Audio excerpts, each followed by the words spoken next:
Hey everybody, welcome back to Touch Your Reaction, Sabaton Army. We got another good one for you tonight. We're going to be checking out the future of warfare. This was requested by Lionel Lyons and Jasper Arcadia. Thank you guys for the request. I'm sure others of you have requested it, but those are the two I wrote down first. This one's going to be a little different than my normal deep dives. We're going to be doing a lyric video first, and then we're going to watch a Sabaton history lesson. And then we're going to wrap it up with, because there's no live, I couldn't find a live online, we're going to watch the Future of Warfare, the Building Blocks video. So it looks like a Legos music video was made for this song, and it's part of the official Sabaton website, so it's got to be good. So excited about that. So without further ado, let's jump through the promo real quick. Everybody like, comment, subscribe, join the Patreon, all that good stuff. And let's go ahead and jump into this song, The Future of Warfare by Sabaton. Here we go.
So based on what I'm getting from the visuals, I'm guessing this has to do with a new tank, maybe, that the Germans were using. That's just a guess, so we'll jump back into it and see if we learn any more in the next verse. I do like the chorus. The chorus is very good, very catchy. And the guitars and drums sound really heavy and nice in this song as well.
All right, so I'm not sure if they're talking about the British mechanized units or the Germans, but we'll find out here in a minute during the Sabaton history.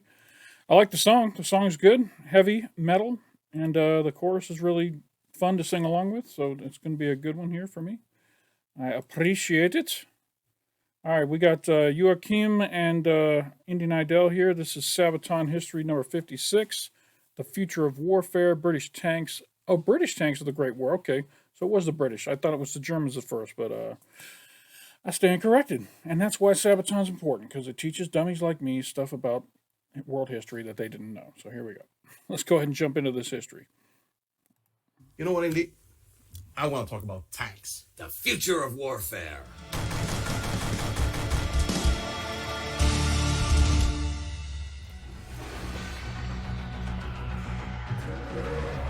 Born in factories, delivered by engineers, immune to the bullets of the regular soldier, unbothered by the burdens of the land. The tank, the future of warfare.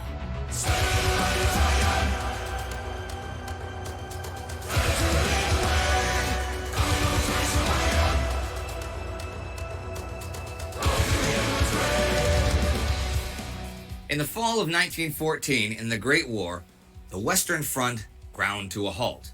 The race to the sea, an attempt by both sides to outflank the enemy, had failed, and the great armies of Europe, stunned by the appalling numbers of casualties taken in such a short time, dug in. It was clear to everyone that the old conventions of warfare simply did not work anymore.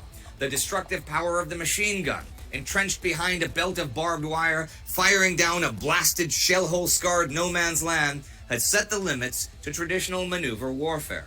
Men and horses, for thousands of years, the tools of warfare were now outmatched by technology. And a simple question arose in the warring countries. What now? To find an answer, politicians, military thinkers, industrialists, and professors all came forward with various suggestions and potential solutions to overcome the deadlock. From portable metal shields to wheelbarrows with machine guns, up to even ludicrous ideas like electrically charged water pumps. Nearly everything was taken into consideration. In Great Britain, the new Ministry of Munitions received over 20,000 suggestions in 1915 alone. And a certain pattern emerged. The most promising ideas, the cars with front-mounted wire-cutting mowers, the armored buses and motorized plows, all shared common features with which to overcome the perils of the modern battlefield. Motorization, armor, the power to destroy fortifications. There had been experiments with Hornsby and Holt Caterpillar tractors that drew heavy artillery on a set of chain tracks. But most generals at the time were cavalrymen, slow to adapt to change. Instead, it was up to the visionaries, men like Lieutenant Colonel Ernest Dunlop Swinton. He had seen experiments with heavy rollers in France that were propelled from behind with motorized engines. He thought if they could be armored and outfitted with machine guns, they could crush German fortifications just by sheer weight. Over the first half of 1915, Swinton met with many important and influential people, politicians and military men from the War Office, pushing his ideas. Eventually, he found an open door. Not from the Army, but the Navy. Winston Churchill, as First Lord of the British Admiralty, led the Land Ship Committee, and not only had experience with armored cars, but was willing to experiment. Under Master General of the Ordnance von Donop, they gathered resources, engineers, and facilities to build prototypes and conduct trials. The second half of 1915 saw a series of failed prototypes, redrawn designs, and general setbacks. Most of the problems lay with overcoming difficult terrain, because that strained the gears and the still underpowered engines. All of the plans and trials took place in total secrecy. If this was supposed to be a war-winning weapon, the Germans must not know of it. If a pencil pusher asked where all those resources went, he was told that they were for, building water tanks for the front, and that he should mind his own damn business. So, all those steel plates and mechanical parts appeared on the list for tanks. And the name stuck, tanks. The initial prototypes, like Little Willie... Wait a minute, that's where the word tank came from? Come on. Steel plates and mechanical parts appeared on the list for tanks. And the name stuck, tanks. The initial prototypes, like Little Willie, were unimpressive, but the project was literally on the right track. The breakthrough came at the end of January 1916 as the first useful prototype, the rhomboid-shaped Mark I, nicknamed Mother, rolled over the test fields of Hatfield Park. His Majesty's land ships seemed ready. They were loud, they were slow, but they worked. Swinton was ecstatic. He had wanted additional upgrades like atomized acid spray to fight off boarding actions, grenade-launching catapults, flamethrowers, or nerve-shattering sirens that would strike fear into the hearts of the German soldiers. But, he was happy with what he got. Still, he and his cohorts wanted more time to hammer out the flaws. But British High Command had different plans. On July 1st, 1916, the Allied offensive on the Somme had begun, and as it unfolded, it did so into disaster. Casualties were higher than ever. Field Marshal Sir Douglas Haig wanted to resume the attack in September and expected the tanks to lead them. The committee disagreed with this, since they wanted to use the tanks only in great numbers for maximum effect, since once the Germans knew about them, they would eventually deploy countermeasures. Haig and the British government overruled their concerns. Every available tank was to be thrown into the fray. The crews and machines, they were worked hard. Of the promised 150 tanks of both the male versions with 6-pounder guns and the females with machine guns, only 48 made it to the front. Many broke down en route, and specialized tools and necessary repair parts were in critically short supply. The tanks were to undergo their baptism of fire on September 15th as the spearhead of the main thrust towards Morval-Bapaume near Flers-Courcelette.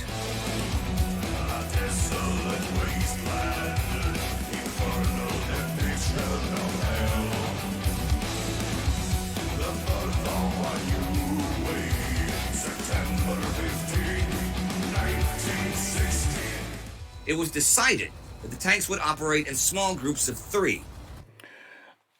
I love this. Not necessarily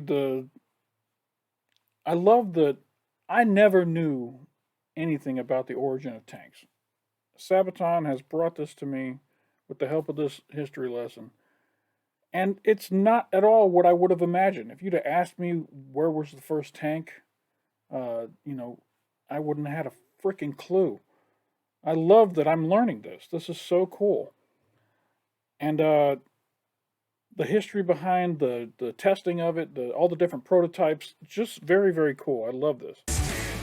It was decided that the tanks would operate in small groups of 3 and work in close support with the infantry. Each man of each tank crew was issued a leather helmet, a pair of goggles, a gas mask, and a revolver. The already cramped interior of the tank was further filled to the brim with drums of engine oil and 30,000 rounds of ammunition for the machine guns. The conditions inside the tanks were brutal. Now, that I can personally vouch for. I bet you they were cramped. I bet you they had 0 shock absorption, so it was constantly bouncing you off the walls. And I bet you it was super loud. Let me see what he says. At the Tank Museum in Bovington, England, I was taken by the director into a Mark IV tank. Okay, we were only 2 people inside. It was clean, and it was not moving through a battlefield in a haze of oil fumes, and I still could not wait to get out of there. Anyhow, as they approached the enemy lines, the tanks attracted the attention of seemingly every German machine gun around, and soon the bullets clattered against the armor. The noise from the exposed engines, the shrieking gears, and the cannon fire from the 6-pounder guns was deafening. The tanks stank of gasoline, cordite smoke, and exhaust fumes, and inside it was hard to breathe. With their backs to the hot engines and sliding around on spent cartridge cases, the gunners tried their best to hit the enemy through small viewports. But even their strong armor was not perfect, and many tankmen were wounded from the lead cores of the bullets that splintered as they hit the tanks. Tiny pieces of shrapnel found their way through cracks and weak points and hurt or blinded the men inside. When you're enclosed in a tank and there's that much racket, you don't know whether it's shells that's hitting you or what you're doing. The noise of the engine was tremendous, and we had to stand by with a pyrene fire extinguisher and get ready to shoot it at the engine if it got too hot, because we had 20 gallons of petrol on either side of the tank. And all around the sides there were racks of ammunition. If you had a fire in a tank, you hadn't an earthly. Jerry was shelling back, and you could feel the blast of the shells as you were looking through the gun slit. And within your range of vision, you could see the infantry moving all around. You just kept your finger on that machine gun button, trying to knock out the machine guns that were going for the boys. Private J.L. Addy, Tank Corps. In the end of the 42 available tanks, only 32 made it to the starting positions. 18 of them reached the enemy, but only 9 were in the fight long enough to inflict serious damage. The others suffered mechanical failures, came under German artillery fire, or got stuck in shell holes or collapsing trenches. Still, the success of the tank was undeniable. Where they broke through, they inflicted huge casualties among the confused and frightened German soldiers and were useful in destroying enemy machine gun nests. Many Germans were cut down as they turned their backs in panic from these unstoppable machines. The press at home celebrated the new weapon. They were the forts on wheels, the devil's chariots, the armored land ships. Haig met with Swinton and was enthusiastic. He personally gave the order to produce 1,000 more as soon as possible. Still, the first tank engagement in history was far from the war-winning breakthrough. There were many design flaws, and it would take further months of adjustments and alterations until the tank was really ready. The development of the Mark II, III, and IV improved the tanks with better gun sponsons, tougher shields, recoil systems, and roof protection. The French army worked in tandem and followed suit, building their own promising designs like the Renault FT-17, and having their own experiences with mechanized warfare. But it would take until 1918 when tanks really made a difference. The German spring offensive in March that year hit the British and French lines hard. The Germans now had a tank program of their own, and the A7V, named after General War Department 7, sought to mirror the Allied success with tanks. Based on the same Holt tractor Caterpillar system, the tanks were heavily armored and sported 6 machine guns and one 5.7 centimeter gun at the front. Only 20 were actually built, but they had a similar effect on the unsupported British infantry where they appeared as the British tanks had had on the Germans. On April 24th, the Germans mounted a small attack towards the village Villiers-Bretonneux. 13 A7V tanks led the advance, spreading panic among the British defenders. The village was still contested, though, as 3 of the German tanks moved in. At the same time, the British 1st Battalion of the Tank Corps was on the move. They had already come under fire from gas shells, but the tanks, 2 females and 1 male Mark IV, were still operational. On the outskirts of Villiers-Bretonneux, they met the Germans in the first tank versus tank battle in history. Only lightly armed with machine guns, the 2 female Mark IVs could do little against the A7V's armor, whose main cannons did heavy damage in return, so the females were forced to withdraw. But the remaining male returned fire. Tank against tank battle was awkward, though. Hitting something while firing on the move was pretty much down to luck, and the loud, slow-moving tanks had little ability to maneuver. Realizing this first, the Mark IV stopped, and its 6-pounder gun then scored 3 hits against 1 German tank, forcing its crew to bail out of the wreck. Another German tank was soon abandoned as well, probably because of mechanical failure. Before it came down to a duel between the 2 remaining tanks, though, the Germans pulled back as British reinforcements arrived. And all through the Allied counteroffensive in the summer of 19, and the offensives up to the very end of the war, tanks were deployed on nearly every battlefield, in every theater of the war, in greater and greater numbers by the Allies. And although the war ended before the full potential of the tank weapon could be unleashed, it was clear to see that a new age of warfare had begun. Man had found an antidote to the machine gun, and once more armies were on the move. The century of the tank had begun. This was the future of warfare.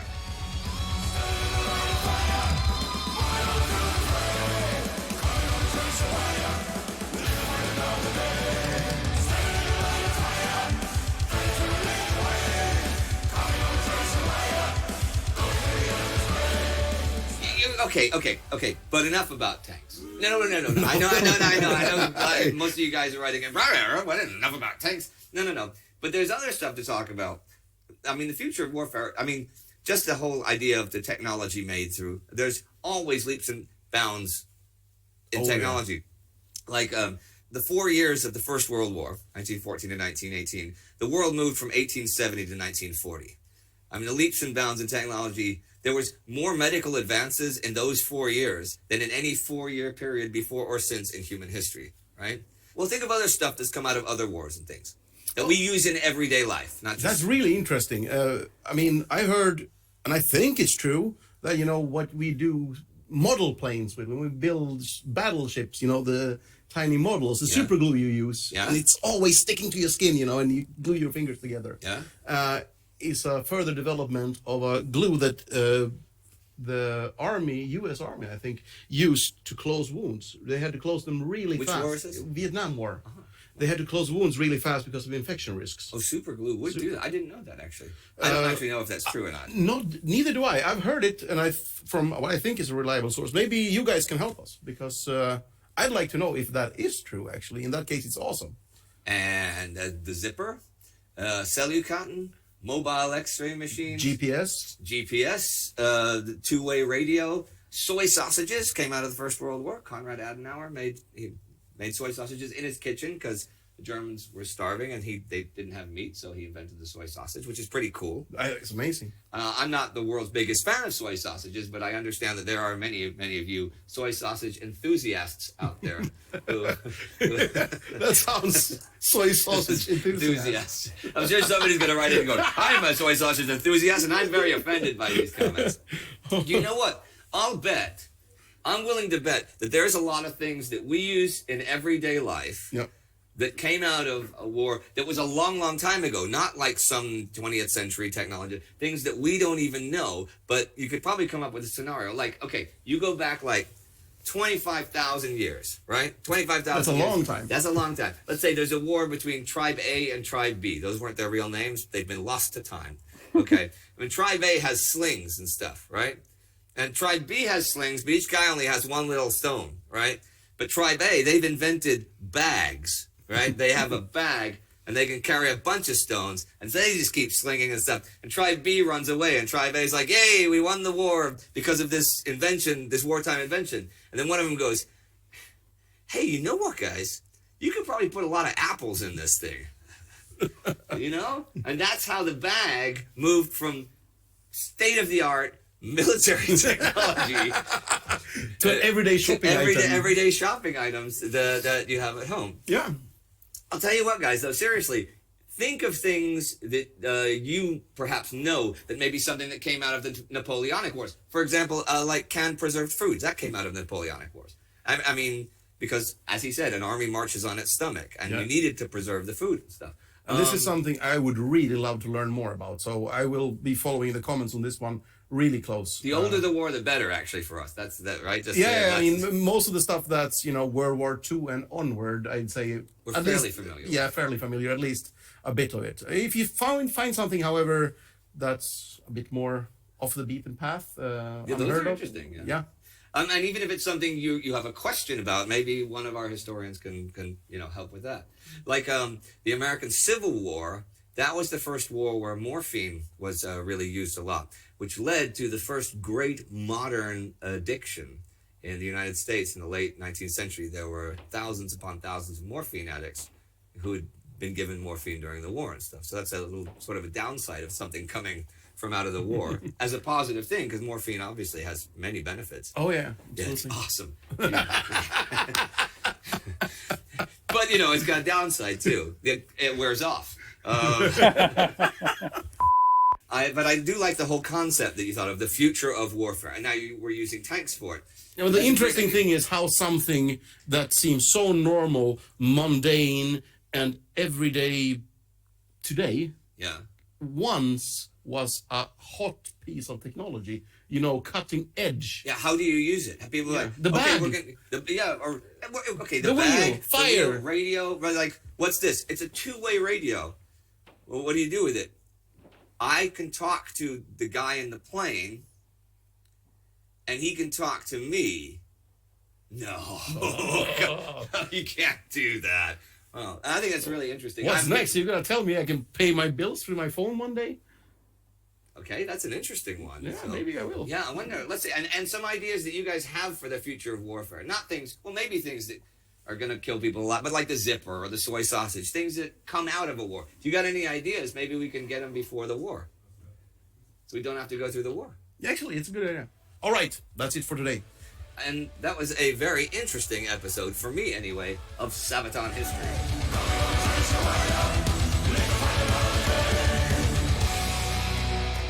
All right, you know what?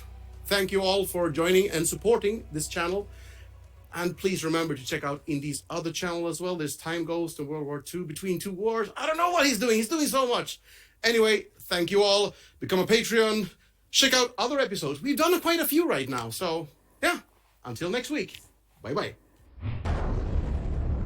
Don't forget to support Sabaton on Patreon, definitely. This might be one of my favorite Sabaton histories that I've watched, just because of how surprising it was to me. You know, you always just take for granted that a thing was there. I'd always just taken for granted that tanks were always a thing. I'd never even thought about when was the first tank. I don't think if you gave me a guess, I would have guessed World War I, and I wouldn't have guessed the British started it, and now I know all that.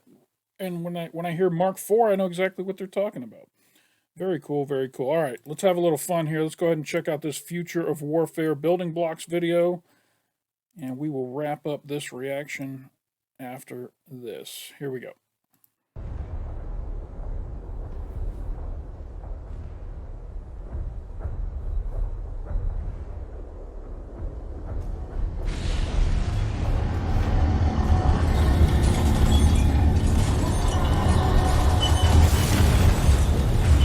So yeah, before I forget, that is it looks like an M1 Abrams. When you look at how far the tank has progressed since those first tanks till now, the M1 Abrams, the M2 Abrams, the most modern tanks have the capability to fire while traveling at high speeds accurately with laser guided, guidance systems. They're built for a lot more comfort when it comes to the crews, that kind of stuff. They have explosive armor that can repel anti-tank missiles and that kind of stuff. So really cool to see all the advances that have happened to tanks over time. The heat and exhaust fumes, like we've talked about on the older ones that were overwhelming the crews, that's all external now. It doesn't get into the cab. So really cool to see how far tanks have come. All right, let's continue this. I'll back up.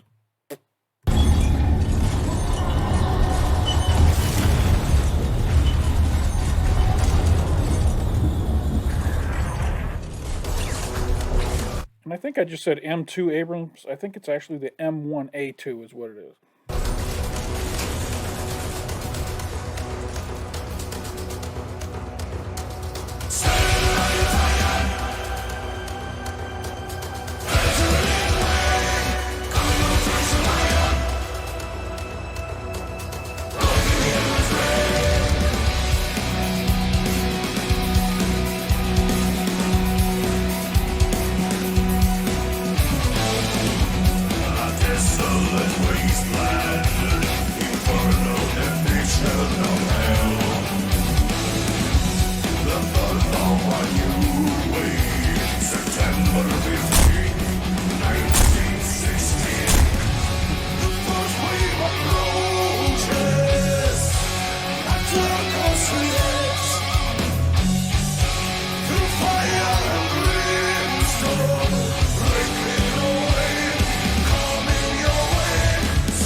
Okay, I got to give credit to whoever put this together. It's really well done. The stop motion, the graphics that they're putting into it, the sound effects, very well done.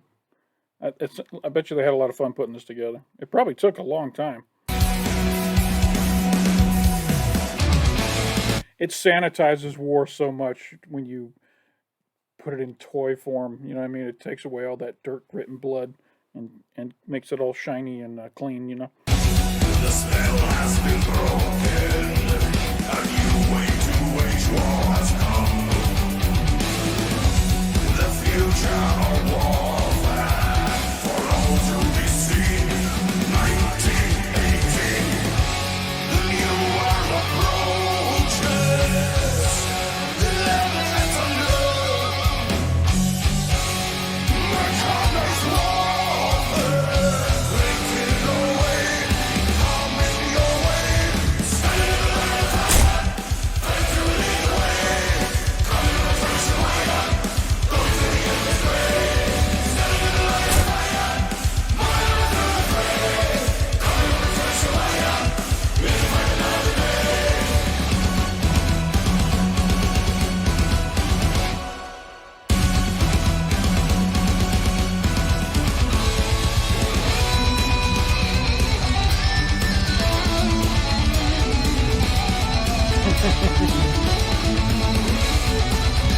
Oh,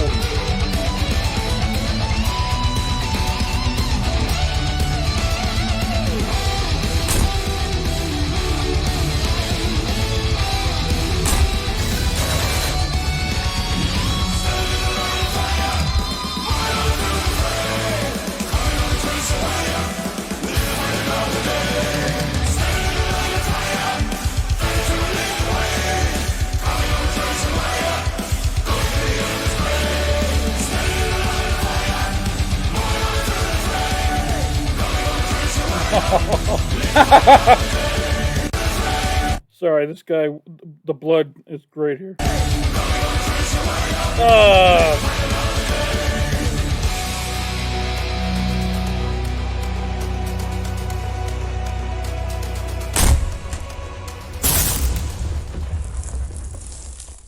Very cool. Video was made by the History Animation Channel, LCM Brick Show. Good job, guys. Good job. That was fun. Yeah, so like I said, I couldn't find a live for this one, so maybe in the future that live will exist, but I couldn't find anything.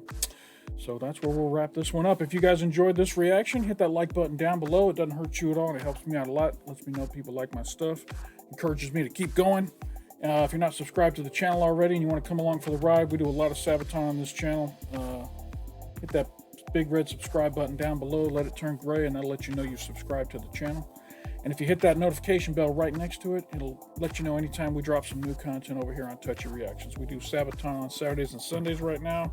That could change in the future as I start to run out of Sabaton stuff to react to, but right now that's how we're doing it over here. So that's all I got for this video. Oh, except for one thing. If you are the type of person who likes to help support channels trying to grow on YouTube, and I do thank all my patrons, there's a link up here in the corner. It'll take you over to my Patreon channel. If you join the Patreon, it costs you $1 a month. You get early access to all my videos. You get to help vote for which ones are going to be done in which month, that kind of thing. I do polls for all my higher tier patrons. Then they help me determine what the lineup's going to be. Matter of fact, this song right here was one of the top 2 songs from the April list that came from my patrons. So thank you to my patrons for helping contribute. And that's all I got for this video. So hey, appreciate you stopping by. And don't forget to come on back.